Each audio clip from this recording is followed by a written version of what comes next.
एकोनत्रिंशत् कारिका अधीता। हाँ, इदानीं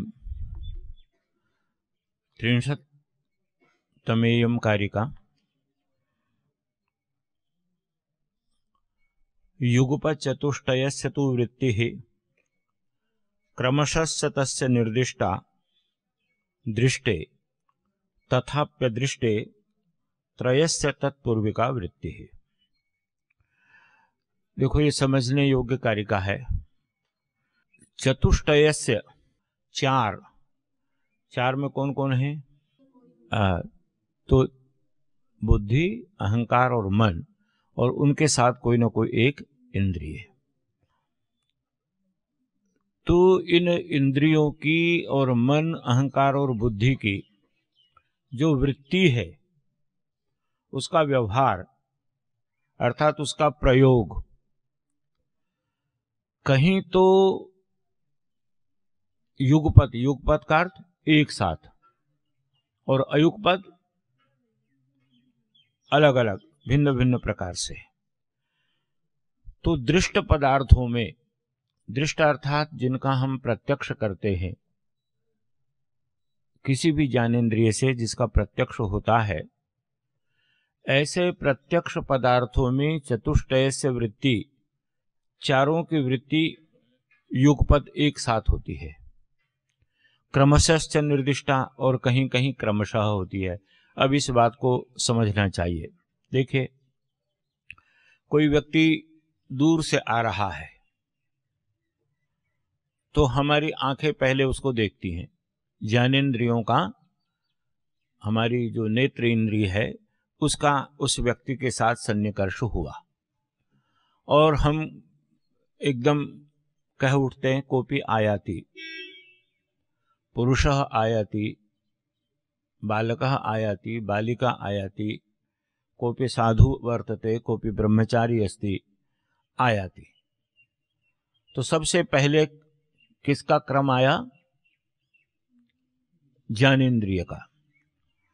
उसके बाद उसने जो सूचना थी वो मन को दी। मन संकल्प व्यक्त करता है कि वही साधु तो नहीं है, ये वही ब्रह्मचारी तो नहीं है, ये वही हमारा भाई या मित्र तो नहीं है। मन ने थोड़ी देर तक कुछ काम किया, फिर मन ने वो जो ज्ञान नेत्रेंद्रिय से प्राप्त हुआ था वो अहंकार को सौंप दिया। अहंकार ने बुद्धि को दे दिया और बुद्धि ने फिर निश्चय किया कि हाँ, अयम रामः, अयम रमेशः। तो ये क्रमशः पहले ज्ञानेंद्रिय ने हरकत की, उसकी चेष्टा हुई, फिर मन ने संकल्प विकल्प किया, फिर अहंकार ने उसमें कुछ निर्णय के समीप वाली जो अवस्था है ना, उसको निभाया, और उसके बाद बुद्धि ने निश्चय कर लिया। और फिर ये उल्टे क्रम से चला। बुद्धि ने जब निश्चय कर लिया तो फिर अहंकार के द्वारा मन को और मन के द्वारा कर्मेंद्रियों को आदेश हुआ और कर्मेंद्रियों ने अपना कार्य प्रारंभ कर दिया। तो ये तो है क्रम। बहुत सारे प्रत्यक्ष पदार्थों में चारों की वृत्ति क्रमशः होती है।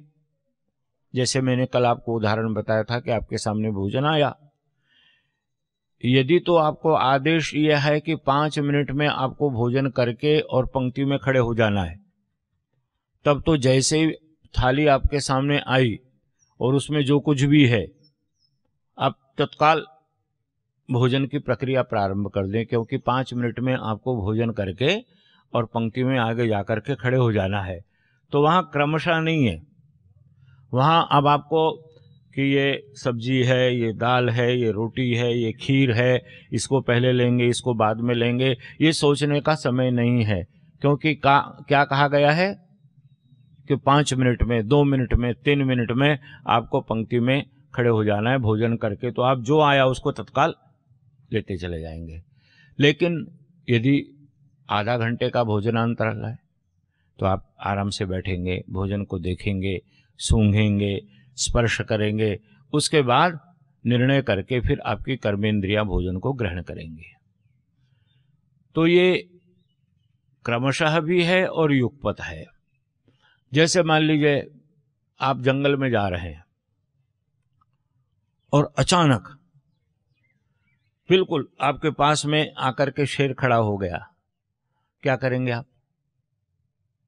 क्रमशः नहीं होगा कि आपकी आंखें देखें पहले, फिर सोचें हाँ ये शेर है, मन संकल्प विकल्प करे, अहंकार कुछ हरकत में आए और फिर बुद्धि निर्णय करे और फिर वो बुद्धि हाथों को आदेश दे कि भाई इसका मुकाबला करो, तब तक तो सारी कहानी खत्म हो जाएगी। इसलिए उस समय सारी क्रियाएं, देखना, सोचना, निर्णय करना, और एकदम आपका हाथ, जैसे कोई डंडा मारता है, मान लीजिए अचानक ही कोई व्यक्ति हमारे सामने आकर के दंड प्रहार कर रहा है, तो दंड प्रहार जब हो रहा होगा तो हम क्रमशः नहीं करेंगे अच्छा ये डंडा है, लगता बड़ा मजबूत सा है, इससे सिर फट जाएगा, हमको क्या करना चाहिए, तब तक तो सब कुछ हो जाएगा। इसलिए जैसे ही दंड आया और चारों की क्रिया एक साथ हुई और आपका हाथ बचाव के लिए खड़ा हो गया।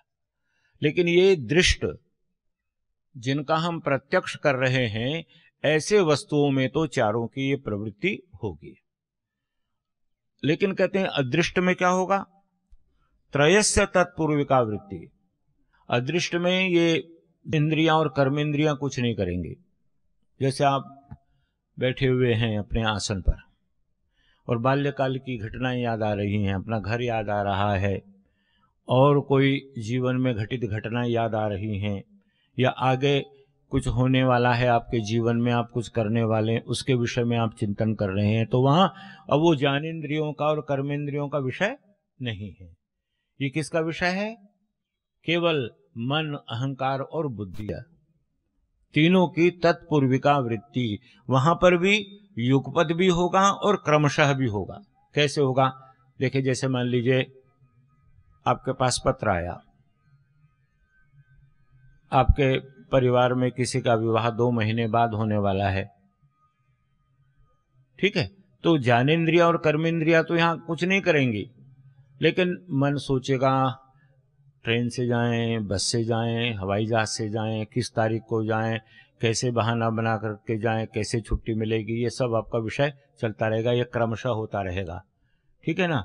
लेकिन एकदम कोई भयानक दुखद समाचार आपको मिला, तो उस समय क्रमशः नहीं है, बस तुरंत आप अपना थैला लिया, गुरुजी को नमस्ते की, गुरुजी मैं तो जा रहा हूं, ये बड़ा हृदय विदारक प्रसंग आ गया। तो वहां क्रमशः नहीं है, वहां एक जैसे ही समाचार मिला और आपके मन ने, अहंकार ने, बुद्धि ने, तीनों ने मिलकर के तत्काल निर्णय कर लिया, तो ये युगपद भी है। अब बताइए, हाँ कुछ कह रही था।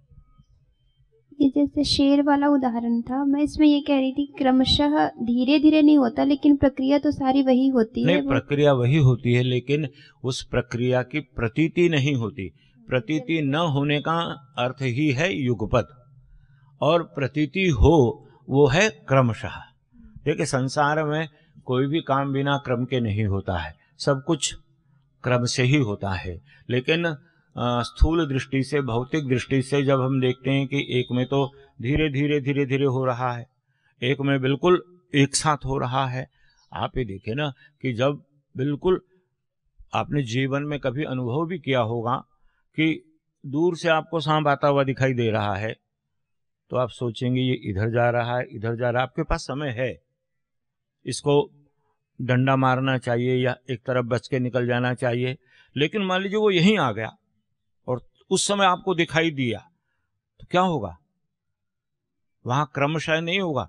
जो कुछ भी आपको करना है वो आपका निर्णय सही हो सकता है, आपका निर्णय गलत हो सकता है, लेकिन उस निर्णय को लेने में आपके पास समय नहीं हो, तत्काल आप कुछ करेंगे, उसको कहते हैं युगपत। ठीक है, अवगतम। अब कहते हैं स्वाम स्वाम प्रतिपद्यन्ते परस्पर आकूत हेतु काम वृत्तिम पुरुषार्थ एव हेतुर न केनचित कार्यते करणम।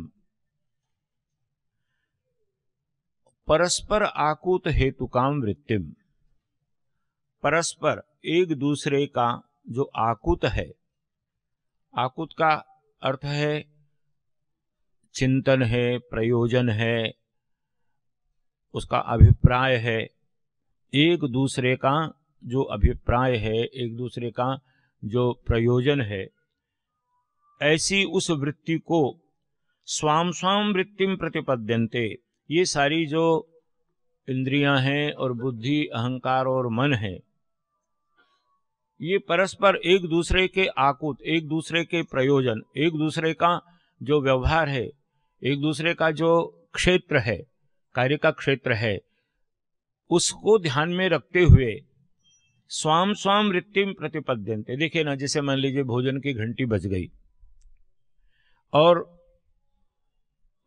मुख्य बात है भोजन करना और कराना, ठीक है, लेकिन जिसका जहां कार्य निर्धारित है, आप पानी पिलाएंगे, आप सब्जी सबको देंगे, आप रोटियां देंगे, आप फल वितरित करेंगे, तो मुख्य प्रयोजन क्या है? भोजन। लेकिन किसी को कहना नहीं पड़ेगा, सब अपना अपना जो निर्धारित दायित्व है, कार्य है, उस कार्य को प्रारंभ कर देंगे। तो इसी प्रकार से मन, अहंकार, बुद्धि का, ज्ञानेन्द्रियों का, कर्मेंद्रियों का जो अपना अपना निर्धारित कार्य है, प्रयोजन तो है एक दूसरे का पूरक, एक दूसरे का सहयोग करना, क्योंकि अकेले सब कुछ कोई नहीं कर सकता। तो एक दूसरे के प्रयोजनों को ध्यान में रख करके ये सारे के सारे अंतर इंद्रिय और बाह्य इंद्रिय, अंतर इंद्रिय कौन से हैं? मन, अहंकार और बुद्धि, और बाह्य इंद्रिय हैं ज्ञानेन्द्रियां और कर्मेंद्रियां। मन दोनों तरफ विराजमान है, इनके साथ भी नाश्ता कर लेता है, इनके साथ भी भोजन कर लेता है। तो ये सब अपनी अपनी वृत्ति को प्राप्त करते हैं। पुरुषार्थ एवं हेतु, और इसमें जो हेतु है, मुख्य हेतु, कारण, वो क्या है? पुरुषार्थ, पुरुष का अर्थ। पुरुष का अर्थ क्या है? पुरुष का प्रयोजन क्या है? कैवल्य की प्राप्ति। एक ही है यहां, ये पूरी सांख्य कारिका का सार, पूरी सांख्य कारिका का जो सार है वो एक ही शब्द में है कि पुरुष कैवल्य प्राप्त करना चाहता है। पहली कारिका से ही इस विषय को उठाया गया है कि 3 प्रकार के दुखों की जो आत्यंतिक निवृत्ति वो किसकी होगी? पुरुष की होगी। वही प्रयोजन है, वही हेतु है, वही निमित्त है। और न केनचित कार्यते करणम, किसी और के द्वारा कोई कारण या करण नहीं कुछ करता है, केवल मात्र पुरुष का जो प्रयोजन है, कैवल्य की प्राप्ति, मोक्ष की प्राप्ति, उसी के लिए सारे पापड़ बेले जाते हैं, उसी के लिए सारा प्रपंच है। ये सारी व्यवस्था केवल पुरुष को कैवल्य की प्राप्ति कराने के लिए ही है। ठीक। अब ये बहुत सरल है। कर्णम त्रयोदश विधम तद आहरण धारण प्रकाशकरम कार्यम च तस्य दशधा आहार्यम धार्यम प्रकाशम च। तो कर्णम त्रयोदश विधम, कर्ण, कर्णम किमुच्यते? कर्णस्य किम लक्षणम? साधकतमम कर्णम। कस्यामपि क्रियायाम यत् साधकतमम अतिशायने तममिष्ठनौ बहुनी वस्तूनि बहुनी कारणानि भवन्ति कस्मिंश्चिदपि कार्ये परम तेषु कारणेषु यद अतिशयेन आवश्यकम वर्तते तद कर्णम। तो कर्णम त्रयोदश विधम, कर्ण 13 प्रकार का है, वही 5 ज्ञानेन्द्रियां, 5 कर्मेंद्रियां, मन, अहंकार और बुद्धि। इन सब का काम क्या है? आहरण करना, धारण करना और फिर उसको प्रकाशित करना। ज्ञानेन्द्रियां आहरण करती हैं, आहरणम ज्ञानेन्द्रियाणाम कार्यम, धारणम मनसः अहंकारस्य कार्यम, प्रकाशकरम च तस्य प्रकाशनम एतद बुद्धेः कार्यम। आहरण, धारण, प्रकाशकरम, वस्तुओं का जो ज्ञान है, वस्तुओं की जो वास्तविकता है, उनका जो यथार्थता है, उसको आहरण करना, फिर उसको धारण करना और फिर उसको प्रकाशित करना। और कार्य भी वही है, 10 प्रकार का है। त्रयोदश विधम तो इसलिए कहा क्योंकि उसमें मन, अहंकार और बुद्धि भी सम्मिलित हैं। और जो कार्य है वो 10 प्रकार का ही है, 5 ज्ञानेंद्रियों का और 5 कर्मेंद्रियों। बहुत ही सरल सामान्य सी बातें हैं। अब देखिए, ये थोड़ा सा समझने का विषय है। 33वीं कारिका में अंतःकरणम त्रिविधम दशधा बाह्यम त्रयस्य विषयाख्यम सांप्रत कालम बाह्यम त्रिकालम आभ्यंतरम करणम। अवगतम किमपि कारिकायां किम प्रतिपाद्यते किम कथ्यते अवगम्यते। किम अवगम्यते? अंतःकरणम त्रिविधम एतत्तु सुस्पष्टं वर्तते, तत्र नास्ति काचिदपि ग्रंथिः। त्रिविधम अंतःकरणम, अंतःकरण 3 प्रकार का होता है। हाँ, कहीं 4 प्रकार का भी कहा है, लेकिन वहां चित्त को भी मान लेते हैं।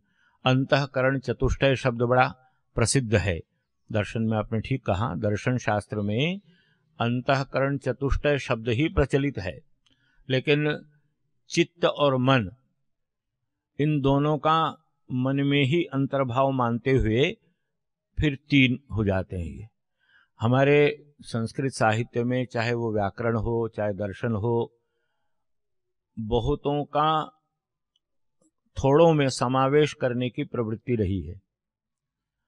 बहुत सारी चीजें आ गई, जैसे प्रमाणों के विषय में आपने पढ़ा कि आचार्यों ने कहा 8 प्रकार के प्रमाण होते हैं।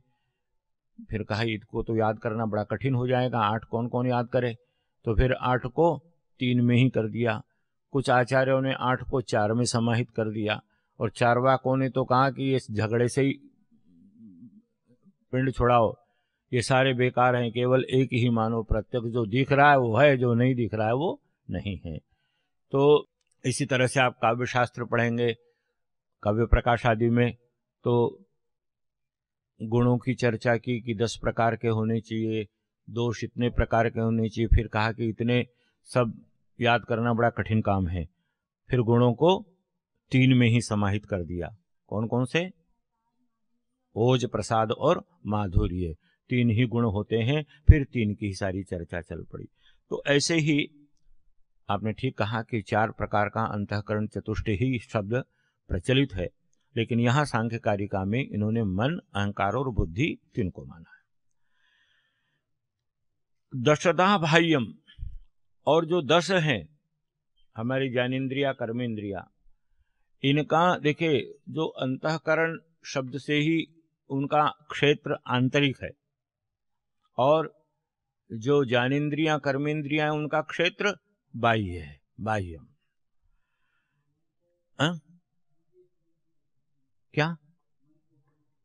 हाँ, मन का जो अंदर का मन, आपको किसी की बुद्धि, किसी का मन, किसी का अहंकार क्या कार्य कर रहा है, आपका जो कर रहा है मुझे प्रतीति नहीं होती है, मैं जो कुछ कर रहा हूं अंदर आपको प्रतीति नहीं होती। लेकिन इन 5 ज्ञानेंद्रियों से, 5 कर्मेंद्रियों से जब कुछ करते हैं ना, तो वो बाहर भी दिखाई देता है। मान लीजिए मैं उधर देख रहा हूं और आप मुझे देख रहे हैं, तो आप समझ जाएंगे कि गुरुजी उस प्रतिमा को देख रहे हैं। मैं कोई शब्द सुन रहा हूं तो आपको समझ में आ जाएगा कि हाँ, ये कोई बात सुन रहे हैं। तो ये बाह्य जगत का विषय हो गया ना। इसलिए कहते हैं कि दशदा बाह्यम, 10 जो है बाहर के संसार से जुड़ा हुआ है, और 3 का जो ग्रुप है, समूह है, वो अंदर से जुड़ा हुआ है। और त्रयस्य विषयाख्यम है ना, 3 प्रकार का जो अंतःकरण का विषय, अर्थात अंतःकरण किसी बिल्कुल अदृश्य वस्तु के संबंध में दिन रात चिंतन नहीं करता। जो ये ज्ञानेंद्रियां और कर्मेंद्रियां जो करती रहती है ना, ये उसी से लिंक्ड रहता है, उसी से जुड़ा हुआ रहता है। इसके तार, मन के, अहंकार के, बुद्धि के, तीनों के तार इन्हीं सांसारिक वस्तुओं से, बाह्य संसार के पदार्थों से, तत्वों से ही जुड़े रहते हैं। बस इतना अंतर है। सांप्रत कालम बाह्यम, इसको ध्यान दीजिए कि जो बाह्य है वो सांप्रत कालम वर्तमान कालम, बाह्य जो संसार के विषय हैं ये भूत में और भविष्यत में ये कार्य नहीं करते, ये तो वर्तमान में काम करते हैं। आपकी आंख किस वस्तु को देखती है? जो वर्तमान में सामने उपस्थित है उसी को तो देखेगी ना। हमारी आंख 10 साल पहले देखी हुई किसी वस्तु को इस समय नहीं देख सकती। मन उसके विषय में चिंतन कर सकता है, बुद्धि उसके विषय में निर्णय कर सकती है। इसलिए उसका क्षेत्र तीनों काल हैं, भूतकाल भी, वर्तमान भी और भविष्यत भी। लेकिन जो ये ज्ञानेन्द्रिय और कर्मेंद्रियां हैं इनका काल केवल वर्तमान काल है। सांप्रत कालम बाह्यम, बाह्य इंद्रियों का जो क्षेत्र है वो सांप्रत कालम अर्थात वर्तमान काल है। और त्रिकालम आभ्यंतरम करणम, आभ्यंतर कर्ण, आंतरिक जो 3 कर्ण हैं वो तीनों कालों में काम करते हैं। आप अभी बैठे बैठे जब हम 100 साल के होंगे तो हम कैसे दिखाई देंगे, हम उस समय क्या कर रहे होंगे? मन ही तो है। मन पता नहीं कब तक की, आगे तक की भी सारी योजनाएं बना ले, पीछे की बहुत सारी बातें स्मरण कर ले, आकाश में उड़ने का प्लान तैयार कर ले, कुछ भी कर सकता है। तो इनका 3 कालों का क्षेत्र है। ठीक है। अंतःकरण में से जो अहंकार है वो तो अनुभूति वाला पक्ष है ना। हाँ। तो वो अतीत और अनागत, अतीत का तो फिर भी अनुभव कर सकता है, जो अनागत है उसका कैसे अनुभव करेगा? अनुभव मन के द्वारा। मन जो संकल्प विकल्प करता है आगे का, ये तो आप प्रत्यक्ष अनुभव करते होंगे। अब परीक्षा होने वाली है मान लीजिए दिसंबर में, लेकिन हमारा मन अभी से सोचने लगता है कि हमारी इतनी तैयारी है, हम इतने अंक जरूर लेकर के आएंगे, हम टॉप करेंगे, हम गोल्ड मेडल लेंगे। ये सब कुछ करता है कि नहीं? और भी बहुत सारी चीज़ें हैं जिन पर मैं तो एक उदाहरण के लिए कह रहा हूँ। परीक्षा, हमने संन्यास लिया है, हम ऐसे बनेंगे, हम इतने विद्वान बनेंगे, हम दुनिया में तहलका मचा देंगे, हम धूम मचा देंगे, लोग फिर हमारी जय जयकार किया करेंगे। पता नहीं क्या क्या मन सोचता है। तो इसके लिए कोई पिंजड़ा नहीं है, कोई एक सीमित क्षेत्र नहीं है। ये तो तीनों कालों में जहां चाहे जितना चाहे वो उड़ान भर सकता है। ठीक है। देखिए, अहंकार का जो क्षेत्र है ना वो बहुत स्पष्ट और बहुत, जैसे कहते हैं ना, क्लैरिफाइड नहीं है। क्षेत्र तो मन का और बुद्धि का ही है। ये तो दोनों के बीच में बैठा हुआ है। कि जैसे कई बार क्या होता है ना कि बीच में कोई एक कड़ी जिससे कि वस्तु को आगे बढ़ाया जा सके। जैसे मान लीजिए छात्र हैं, छात्र कोई बात अपने रखते हैं तो उस पर निर्णय तो कुलपति को लेना है, लेकिन बीच में कुलसचिव भी हैं, डीन भी हैं, विभागाध्यक्ष भी हैं। तो वो एप्लीकेशन जो है, वो कागज़ जो है आपका एक टेबल से दूसरे, दूसरे से तीसरे, फिर अंत में जाएगा। तो काम तो वहाँ होगा। और किसका होगा? जो पहली सीढ़ी पर खड़े होकर के जिसने अपनी पत्रावली दी। लेकिन इस सारी प्रक्रिया को संपन्न करने के लिए बीच के भी 2-3 पड़ाव बना दिए जाते हैं। इसी प्रकार से मन और बुद्धि के बीच में भी अहंकार को एक पड़ाव के रूप में रखा है। ये बहुत सरल है। बुद्धिन्द्रियाणि तेषां पंच विशेष अविशेष विषयानि वाग्भौति शब्द विषया शेषाणि तु पंच विषयानि। कहते हैं तेषां, उनमें से, पंच बुद्धिन्द्रियाणि, बुद्धिन्द्रियां अर्थात ज्ञानेन्द्रियां 5 होती हैं, ये तो सब आपको पता है। ये विशेष और अविशेष विषयों वाली हैं। कैसे हैं? वाग भौति शब्द विषया, विशेष और अविशेष इसको थोड़ा सा आप ध्यान केंद्रित करके समझने का प्रयत्न करें।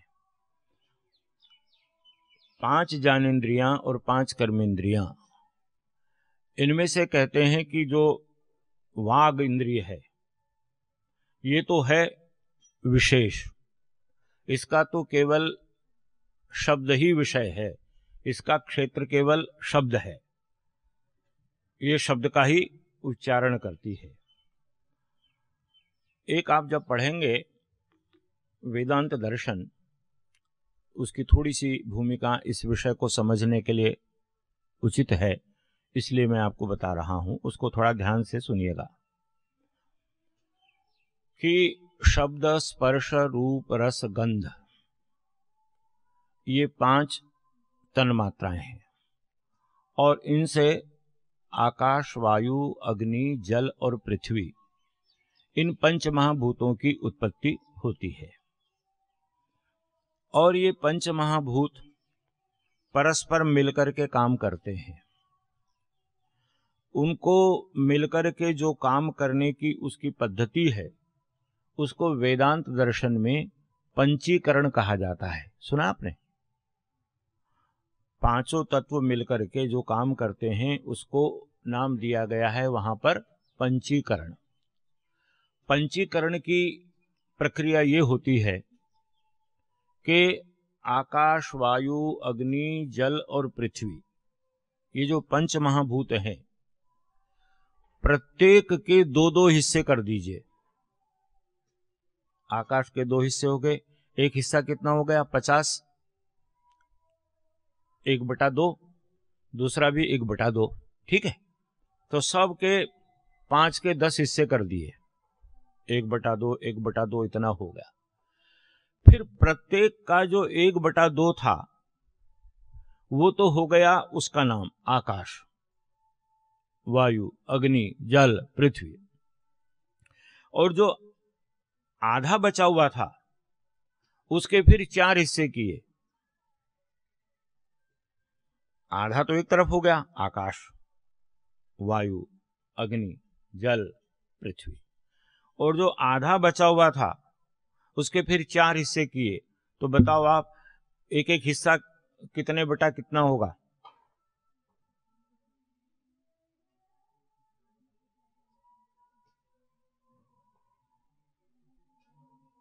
वो पूरे का कितना होगा? हैं, बोलो जोर से। अद्य उपवासस्तु नास्ति। 1/8। बहुत अच्छा, सुंदर। तो क्या हुआ? 1/8, 1/8। तो आचार्य ये कहते हैं वेदांत के कि 1/2 में तो आकाश है, और वो जो 4 हिस्से हुए 1/8, 1/8, 1/8, उसमें वायु 1/8, अग्नि 1/8, जल 1/8 और पृथ्वी 1/8। तो ये कहने को आकाश है, क्योंकि आधा आकाश है और आधे में वायु, अग्नि, जल और पृथ्वी मिल गए, तो नाम तो उसका रहेगा आकाश। क्योंकि व्याकरण का नियम है प्राधान्येन व्यपदेशा भवन्ति। नाम किससे होता है?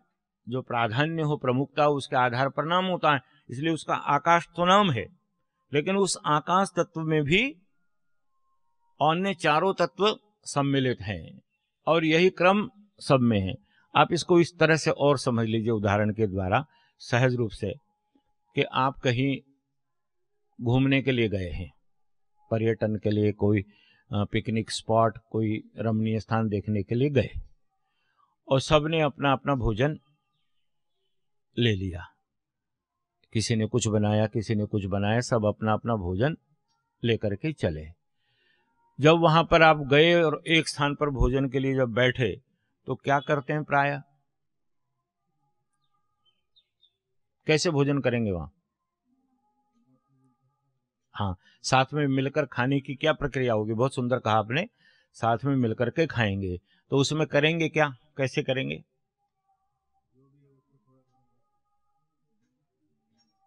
हाँ, जो जोर से बोलिए, क्या है उसमें? थोड़ा ठीक होगा, गलत होगा? हाँ हाँ हाँ, बहुत सुंदर। तो उसमें क्या करेंगे आप, जैसे मान लीजिए आपके पास 4 परांठे हैं, तो 2 आपने उसमें से अपने लिए रख लिए, और जो 2 परांठे हैं जितने और साथी हैं उसके उतने उतने हिस्से टुकड़े बना करके और उनको सबको बांट दिए। तो सब एक दूसरे को दे देंगे। किसी ने सब्जी 4 लोगों को बांटी, किसी ने अचार दिया, किसी ने मिष्ठान्न वितरित किया, किसी ने फल वितरित किए। अंत में क्या हो गया कि सबके पास सब चीजें हो गई, लेकिन प्रधानता जिसका जो भोजन था उसकी रहेगी, क्योंकि उसने आधा अपने पास रख लिया, आधे में से सबको वितरित कर दिया। इसका अभिप्राय ये हुआ कि सब में सम्मिलित हो गए। यहाँ यही बात कहते हैं कि ये जो 5 ज्ञानेंद्रियां हैं और 5 कर्मेंद्रियां हैं, इनमें से जो वाक है वो तो विशेष है, वो इनमें सम्मिलित नहीं। कुछ लोग होते भी है ना, अब घूमने गए तो जो मिलनसार लोग हैं वो तो आपस में मिल करके बांट करके खा रहे हैं, और लेकिन कोई मान लीजिए कोई बहुत बढ़िया चीज लेकर के गया है, बहुत अति स्वादिष्ट बहुत महंगी चीज लेकर के, तो वो प्रयत्न ये भी कर सकता है कि मैं इन सबके चक्कर में क्यों पड़ूं, मैं तो अकेले चुपचाप अपने रसगुल्ले खा लेता हूं, तो वो अलग भी खा सकता है। तो यहाँ पर जो वाक है वो विशेष है, वो तो केवल शब्द विषय है उसका, और विषय उसके नहीं है। लेकिन जो और इंद्रियां हैं उनमें सारा का सारा जो विषय है, पिछली कारिका में बताया था ना कि कर्मेंद्रियों के क्या विषय हैं और ज्ञानेंद्रियों के क्या विषय हैं, वो सब के सब में समाहित हो जाते हैं।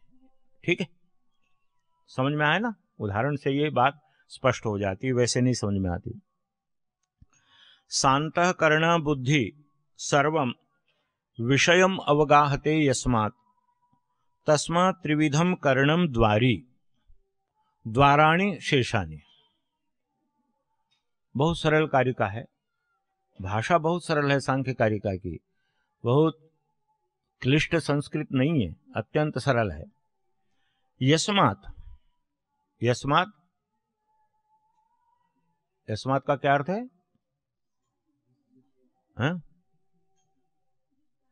हाँ, जिस कारण से, चूंकि, आप जिस कारण से भी कह सकते हैं, चूंकि ये भी कह सकते हैं। चूंकि शांतःकरण बुद्धि, अंतःकरण से युक्त बुद्धि, तो बुद्धि को अलग से कह दिया, इसका मतलब 2 और रह गए, मन और अहंकार से युक्त बुद्धि। सर्वम विषयम अवगाहते, ये सारे विषयों का अवगाहन करती है बुद्धि। कोई विषय ऐसा नहीं है जहां बुद्धि का प्रवेश न होता हो, जहां बुद्धि की आवश्यकता न हो। और बुद्धि अकेले नहीं चलती, अपने साथ अहंकार को और मन को भी लेकर के चलती है, और सारे विषयों का आलोडन विलोडन करती है। सर्वत्र इसकी गति है, सर्वत्र इसका प्रवेश है। तस्मात्, इसलिए त्रिविधम कर्णम द्वारी, द्वारम द्वारी भेदः अवगम्यते, अवयव अवयवी, अंग अंगी, विषय विषयी। तो इसी तरह से द्वारम द्वारी, द्वारी का मतलब क्या हुआ? हाँ, द्वारम अस्य अस्ति इति द्वारी, द्वार वाला अर्थात प्रधान, मुख्य। जैसे कहीं भी आप जाएं किसी संस्था में, तो होता है कि भाई ये जो 4 बैठे हुए हैं ये इस संस्था के अधिकारी हैं, और शेष सामान्य सब एक जैसे हैं। तो त्रिविधम कर्णम द्वारी, मन अहंकार और बुद्धि, ये द्वार अर्थात ये स्वामी हैं, ये प्रधान हैं, ये मुख्य हैं। और शेषाणी द्वाराणी, शेष जो ज्ञानेंद्रियां और कर्मेंद्रियां हैं वो द्वार स्वरूप हैं, अर्थात वो गौण हैं, अप्रधान हैं, अप मुख्य हैं, और ये 3 मुख्य हैं, ये प्रधान। एते प्रदीपकल्पः परस्पर विलक्षणः गुणविशेषः कृत्स्नं पुरुषस्य अर्थं प्रकाश्य बुद्धौ प्रयच्छन्ति। प्रदीपकल्पः एते गुणविशेषः। प्रदीपकल्पः, उदाहरण आपको याद आ रहा होगा, पीछे आया था, प्रदीपवत् चार्थ तो वृत्ति ही। तो प्रदीपकल्पः, कल्प का क्या अर्थ होता है? हाँ, क्या सूत्र है? हाँ, जैसे कहते हैं ना कि कोई गुरु नहीं है, गुरु जैसा है, तो कहते हैं एते मम गुरु कल्पहा, ये मेरे लिए गुरु जैसे हैं। गुरु तो नहीं है साक्षात, लेकिन गुरु के समान है, तो वहां कल्प प्रत्यय लगता है। तो प्रदीप कल्पा अर्थात दीपक की तरह, दीपक के समान। आपको स्पष्ट करना होगा कि जैसे दीपक में तेल, बाती और अग्नि परस्पर विलक्षण होते हुए भी मिलकर के प्रकाश को उत्पन्न करते हैं, प्रकाश देते हैं, इसी प्रकार से ये सत्व रज तम, ये जो विशेष प्रकार के गुण हैं, पुरुषस्य कृत्स्नम अर्थम प्रकाश्य, पुरुष का जो कृत्स्नम, कृत्स्नम समग्रम, उसका समग्र जो अर्थ है, प्रयोजन है, उसका जो कार्य है, उसको प्रकाशित करके बुद्धौ प्रयच्छन्ति, ये बुद्धि को प्रदान कर देते हैं, बुद्धि को समर्पित कर देते हैं। ठीक है, बहुत सरल है। एते ये गुण विशेषाः सत्वरस्तम, यहाँ आप इसकी व्याख्या भी कर सकते हैं कि सत्व गुण का क्या स्वभाव है, रज क्या करता है, तमोगुण की क्या परिभाषा है, उसका क्या स्वरूप है, और इसलिए ये विलक्षण हैं, भिन्न भिन्न प्रकार के हैं, इनका स्वरूप बिल्कुल भिन्न है, लेकिन प्रदीप कल्पा हैं, ये दीपक के समान हैं। और पुरुषस्य कृत्स्नम अर्थम प्रकाश्य, पुरुष के समग्र अर्थ को, संपूर्ण अभिप्राय को, प्रयोजन को प्रकाशित करके बुद्धौ प्रयच्छन्ति, ये बुद्धि को दे देते हैं। देखिए, एक प्रकृति होती है ना कि कोई भी विषय, सुख का, दुख का, अच्छा बुरा, जब तक हम उसको स्वयं अपने पास ही लिए घूम रहे हैं, तब तक वो विषय हमको अधिक कष्ट देता है। कोई कष्ट का विषय है, कोई दुख का विषय है, चिंता का विषय है, केवल हम ही उसको लिए फिर रहे हैं तो अधिक कष्ट देगा। आप जाकर के अपने पूज्य माता पिता को, अपने गुरु को, अपने किसी बड़े व्यक्ति को जिसके प्रति आपकी श्रद्धा है, विश्वास है, आपने उनको बता दिया, तत्काल वो दुख हल्का हो जाता है। ऐसे ये इंद्रियां क्या करती हैं, ये सब इकट्ठा करती हैं और मन और अहंकार के माध्यम से फिर बुद्धि को दे देती। अब बुद्धि करे जो कुछ करना है, अब इनका जो काम था वो समाप्त हो गया। बुद्धि जो कुछ तय करेगी, फिर वो कर्मेंद्रिया प्रारंभ कर देंगी। कर्मेंद्रिया ये नहीं सोचती कि हमें क्या करना है क्या नहीं करना है, बस बुद्धि का आदेश है, उसका निर्णय है, उसके अनुसार वो कार्य में प्रवृत्त हो जाते हैं। सर्वं प्रति उपभोगम यस्मात् पुरुषस्य साधयति बुद्धि सैव च विशीनष्टि पुनः प्रधान पुरुषांतरम सूक्ष्मम। देखिए, बुद्धि का यहाँ आपने अब तक जिन कारिकाओं का अध्ययन किया, तो ये बात बिल्कुल स्पष्ट हो जाती है कि सारा खेल, सारा चमत्कार बुद्धि का है। बुद्धि ही मनुष्य के जीवन में सबसे प्रधान तत्व है। इसीलिए धियो यो नः प्रचोदयात् की हमारी प्रार्थना है कि हम और मंत्र बोलें या न बोलें, लेकिन गायत्री मंत्र का उच्चारण करते हैं और बुद्धि की परमात्मा से प्रार्थना करते हैं। आपने वो चाणक्य का वो श्लोक पढ़ा होगा, पढ़ा है? मुद्रा राक्षस पढ़ी है क्या? मुद्रा राक्षस में चाणक्य खड़ा हो जाता है, जब उसको बताया ना कि वो भी जाने वाला है, वो भी जाने वाला है आपको छोड़ करके, तो वो क्या कहता है, ये याता किमपि प्रधार्य हृदय पूर्वम गता एवते ये तिष्ठन्ति भवन्तु गमने कामम प्रकामोद्यमा। कहते हैं जो चले गए वो तो गए, कोई बात नहीं, जो जाने के लिए तैयार हैं वो भी चले जाएं, मुझे उनकी कोई चिंता नहीं है। लेकिन अंत में कहता है एका केवलम अर्थ साधन विधौ सेना शतेभ्योधिका नंदोन्मूलन दृष्ट वीर्य महिमा बुद्धिस्तु मागान मम। क्या कहा उसने? कहते हैं एका बुद्धि, एक मेरी बुद्धि। क्या किया मेरी बुद्धि ने? नंदोन्मूलन दृष्ट वीर्य महिमा, महानंद के विशाल साम्राज्य का उन्मूलन करके, अर्थात महानंद को राज सिंहासन से हटाकर उसके स्थान पर चंद्रगुप्त को बैठा करके जो उसने चमत्कार सारी दुनिया को दिखाया था, कहते हैं बुद्धिस्तु मागान मम, बस वो मेरी बुद्धि मुझे छोड़ करके न जाए, मैं दूसरा संसार खड़ा कर लूंगा, मैं दूसरा साम्राज्य, दूसरी सेना बना लूंगा, दूसरे सेनापति, दूसरे प्रधानमंत्री मेरे पास आ जाएंगे, उनकी मुझे कोई चिंता नहीं है। केवल चिंता इस बात की है कि मेरी बुद्धि मेरे पास रहनी चाहिए, ये बुद्धि मुझे छोड़ करके ना जाए। तो सर्वत्र बुद्धि की महिमा बताई गई है। एका केवलम अर्थ साधन विधौ सेना शतेभ्योधिका, सेना शतेभ्योधिका, अगली पंक्ति, नंदोन्मूलन, नंदोन्मूलन दृष्ट वीर्य महिमा, नंदोन्मूलन दृष्ट वीर्य महिमा बुद्धिस्तु मागान मम, मम बुद्धि मागात, मेरी बुद्धि मुझे छोड़ करके न जाए। ये यदि मेरे पास रहेगी तो मैं दूसरा एक संसार फिर खड़ा कर दूंगा अपनी बुद्धि से। तो यहां पर भी इन कारिकाओं में, श्लोकों में आपको दिखाई दे रहा होगा कि प्राधान्य किसका है? बुद्धि का ही है। बुद्धि ही सब कुछ करने वाली है। तो यस्मात्, चूंकि सर्वम प्रति उपभोगम, सारा मानव का जो उपभोग है, पुरुष के लिए जो उपभोग की वस्तु स्थिति है, उसको बुद्धि साधयति, बुद्धि ही उसको सिद्ध करती है, बुद्धि सब कुछ करती है। अब मान लीजिए इतना बड़ा हमारा ये साम्राज्य है पूज्य स्वामी जी महाराज का, इसके पीछे क्या है?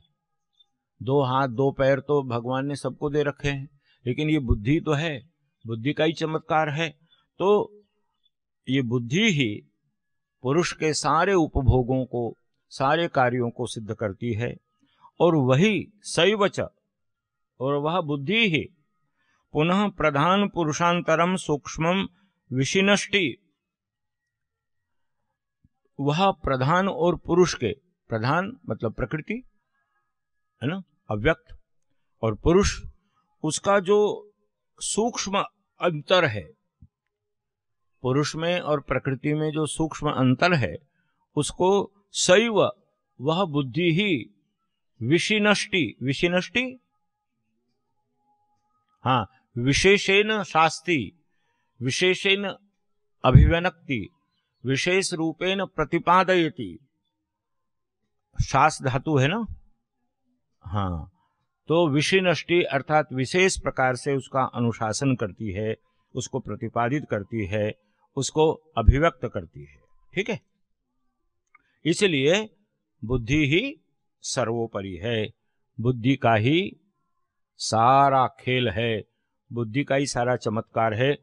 एक व्यक्ति सर्वोच्च राज सिंहासन पर बैठ जाता है, एक व्यक्ति जीवन भर झाड़ू पोंछाई लगाता रह जाता है, भगवान ने उसको भी 2 आंखें दी, उसको भी 2 पैर दिए, सब कुछ उसी तरह से दे रखा है, लेकिन अंतर क्या है? सारा बुद्धि का चमत्कार है। तन्मात्राणि अविशेषाः तेभ्यः भूतानि पंच पंचभ्यः एते स्मृता विशेषाः शांताः घोराश्च मूढ़ाश्च। शांताः घोराश्च मूढ़ाश्च, ये जो 3 गुण है ना, सत्वर स्तंभ, इनको क्या बताया था? इनका स्वभाव कैसा है?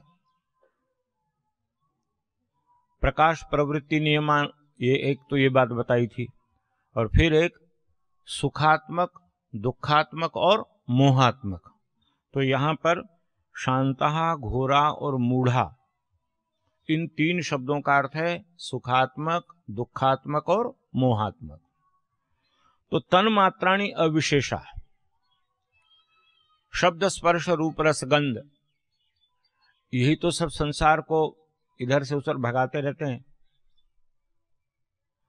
इन्हीं के माया जाल में मानव फंसा हुआ है कि नहीं? आपने उसको छोड़ दिया, आप मुक्त हो गए उससे, लेकिन सारी जो दुनिया है, संसार है, वो एक श्लोक आपने सुना होगा कि एक एक दुर्बलता के कारण कुरंग मातंग पतंग भृंगा मीना हता पंचभिरेव पंच एक प्रमादी स कथम न हन्यते यह सेव्यते पंचभिरेक एव। अपनी पंचभीर एक एव, दूसरी पंक्ति में पंचभीर एक एव। देखिए उसमें उदाहरण दिए हैं कि एक एक दुर्बलता के कारण कुरंग, कुरंग किसे कहते हैं? हिरण, कुरंग हिरण। हाँ, तो पहले सबसे पहले शब्द है ना, तो हिरण को पकड़ने के लिए बहेलिया क्या करता है, शिकारी क्या करता है? बीन बजाता है, मधुर ध्वनि, और जो शब्द का माधुर्य का, मीठे स्वर का लोभी जो हिरण है वो ये समझ ही नहीं पाता कि मुझे पकड़ने की सारी योजना बन रही है। जिधर से वो मधुर ध्वनि आती है उधर ही भागा जाता है और पकड़ा जाता है, मारा जाता है। मातंग कहते हैं हाथी को। हाथी कैसे पकड़ा जाता है आपको पता है? जंगल में हाथी को कैसे पकड़ते हैं? हाँ, हाथी देखिए, पुरुष की क्या शक्ति की इतने बड़े हाथी को, विशाल का, इतनी उसमें शक्ति है ना, तो उसको पकड़ ही नहीं सकता। लेकिन मानव के पास बुद्धि है। तो बताते हैं जंगल में बहुत बड़ा गहरा गड्ढा खोद दिया जाता है, उसको घास फूस से, पत्तों से, टहनियों से ढक दिया जाता है। उसके सामने एक बनावटी कृत्रिम हथनी स्थापित कर दी जाती है।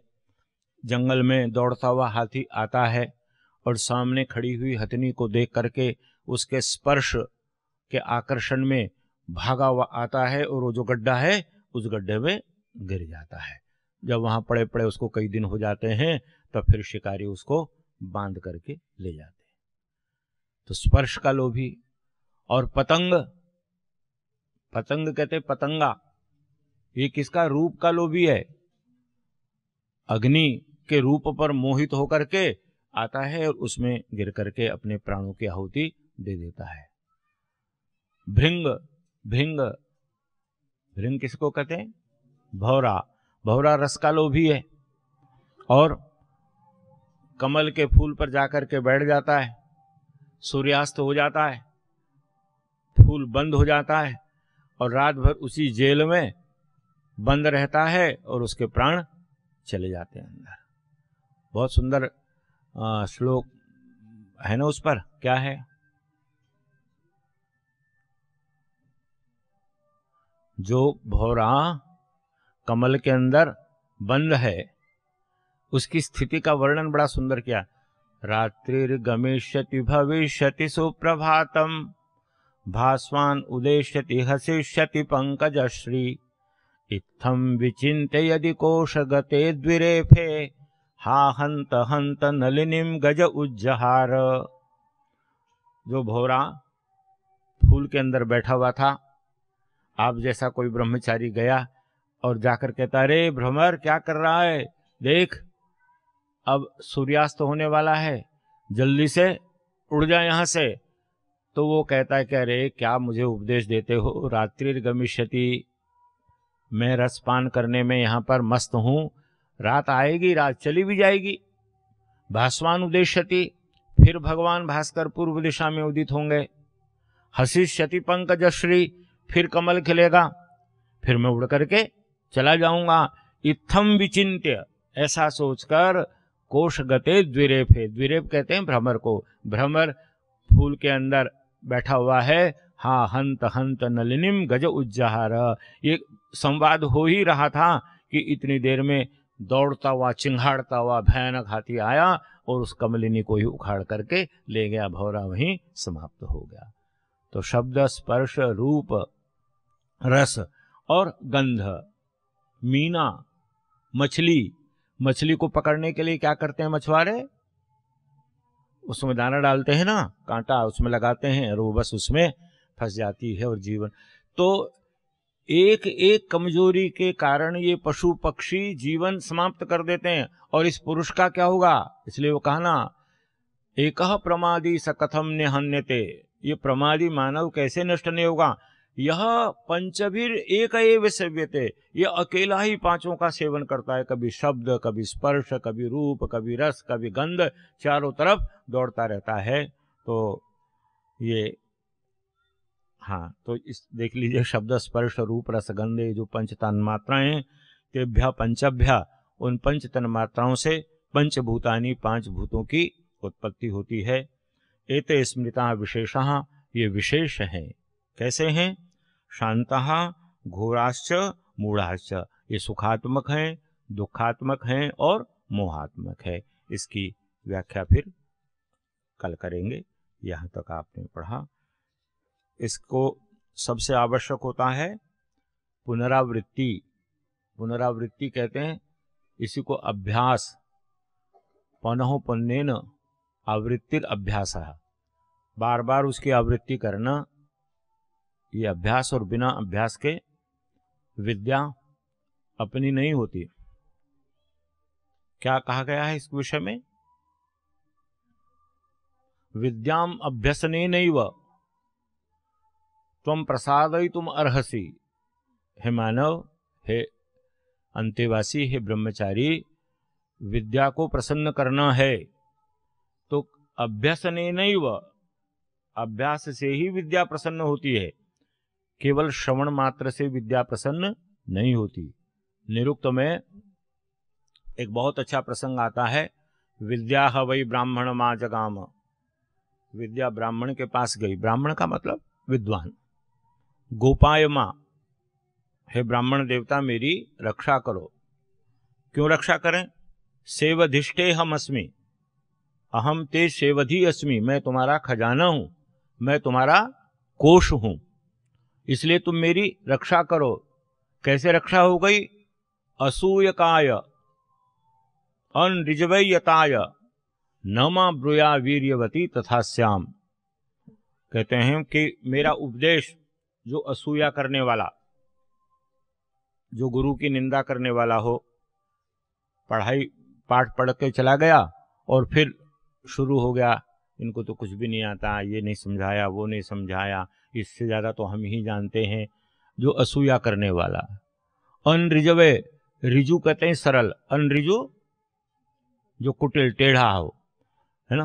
अयताय, जो संयमी नहीं है, उसको मुझे मत देना। विद्या कह रही है यदि उसको दे दोगे तो मैं कमजोर हो जाऊंगी। जो गुरु के प्रति श्रद्धा रखने वाला, संयमी और सरल हृदय वाला हो, उसी को मेरा उपदेश देना। तो ये कुछ पात्रताएं थी, जिन पात्रताओं के आधार पर विद्या प्रसन्न होकर के फिर वो फलवती होती थी। विद्या फलवती होना ये भी तो एक बहुत महत्व, विद्या प्राप्त कर लेना एक विषय, और उस विद्या को जीवन में फलीभूत करना, उस विद्या से प्रसन्नता, सुख, सम्मान, कीर्ति, यशस्विता, सफलता, ये सब मिले, तब समझ लेना चाहिए कि विद्या फलवती है। और उसका अभ्यसने नहीं हुआ, उसके लिए अभ्यास करना। ठीक है।